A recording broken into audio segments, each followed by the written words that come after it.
everybody, just me again, Wayne. Thank you for checking out the channel. Got something a little different for you today. Because, Wasp is going to be touring North America for the first time in over a decade, coming here this fall. And I thought, gosh, what other metal acts might be coming someplace remotely near me that I could go see? And so I got to looking online, and it turns out there's quite a few, actually.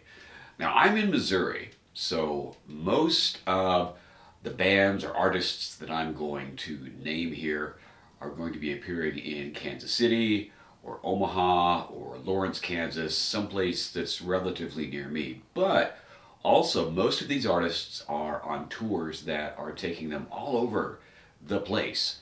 So if they're going to be in Kansas City, which is relatively near me, the odds are most of them will be relatively near you, wherever you are in the U.S. And many of these bands are on international tours as well. So there you go. First up, Ghost, who will be at the Cable Dahmer Arena in Independence, Missouri, basically Kansas City, on February 23rd. Shortly after that, Slash with Miles Kennedy and the Conspirators at the Arvest Bank Theater on February 25th.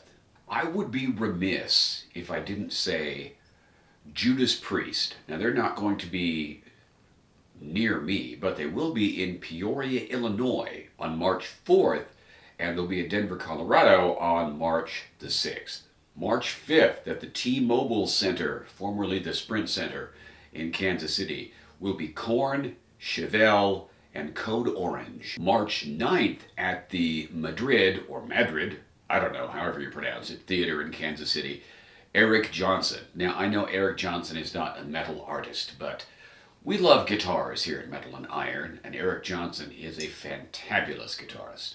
Tool will be in Kansas City, also at the T-Mobile Center on March 15th. Still at the T-Mobile Center on March 16th, I think, Journey. Yeah, I know, you're like, Journey, they're not metal. No, but they're still a damn good band. At the Truman in Kansas City, Poppy on March 18th. Still at the Truman, Seven Dust on March 25th. 3 days before that, I got chronologically a little messed up here, in Lawrence, Kansas, Dragon Force. Venturing again into pop metal territory, Bon Jovi on April 1st in Omaha. Back to Kansas City, to the Truman, Animals as Leaders on April 1st, and The Darkness on April 2nd.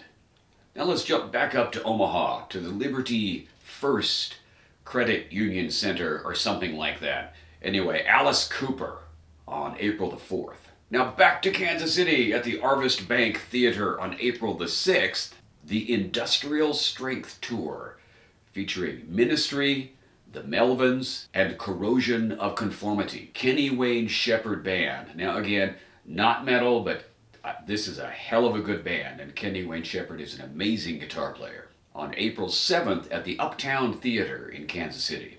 Primus at Grinders in Kansas City on April 20th. Then we're back to the big venues, the T-Mobile Center on April 29th, Megadeth, and Lamb of God. Now let's hop south just a little bit, shall we, to Springfield, Missouri on May 4th, where Oakley Dokley will be performing. Yes, Oakley Dokley, the world's only heavy metal band. Look them up, and if you don't know what I'm talking about already, you will. And it's so appropriate to be playing in Springfield. Now, back up to Kansas City on May the 5th at the record bar Dorothy. And I'm not entirely sure how to describe Dorothy's music, but let's call it blues metal. It's good. Now we're going to travel all the way across the state to the St. Louis area. On May the 22nd, the Iron Maidens. Oh, I wish they were coming to Kansas City, because I would really love to see the Iron Maidens. I've heard they're an incredible band. Back to my side of the state now, and actually this is in Bonner Springs, Kansas. The Knotfest Roadshow with Slipknot, Cypress Hill, and Horror on June 7th. June 14th at the Starlight Theater in Kansas City, REO Speedwagon and Styx. Again, not metal, but some good 70s and 80s hard rock there. And rounding out our list of Midwest metal for the first half of 2022, Tesla in St. Louis on June 18th. Now, I haven't included, I'm sure, all of the metal acts that are out there. In fact, I'm almost positive that I've missed a few, but this is a good sampling. It should give you an idea of the number and the variety of metal that is going to be available to see live, finally, at last, across the United States and many of these acts across the world in 2022. Okay, that's what I've got for you today. Thank you for watching. As always, you guys are awesome, and I'll talk to you later.